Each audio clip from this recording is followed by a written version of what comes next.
يا مساء الفل عليكم. النهارده اليوم الخامس من الدايت. يا رب بقى تكونوا كله مستمر وكله متشجع، محدش مكسل.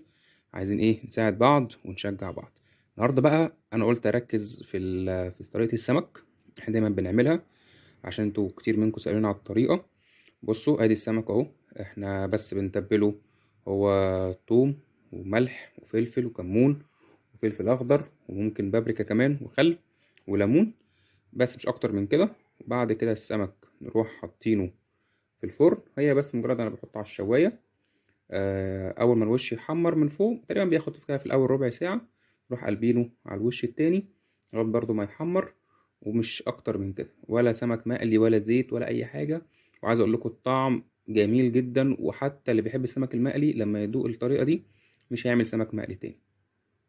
بصوا بقى جمال السمك بقى لما طلع من الفرن بقى، شكله جميل جدا ومستوي.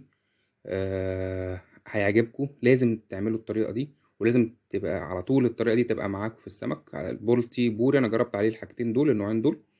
وطبعا مننساش بقى السلطة بتاعتنا، طماطم، الفلفل، الخيار، البصل. بصوا وجبة حلوة جدا، وطريقة السمك دي هتعجبكم جدا جدا جدا. لازم تجربوها، صحية جدا وسريعة وما بتاخدش وقت ومش مكلفة. يعني حاجة حاجة على قد الإيد. بالهنا والشفا وشكرا ليكم.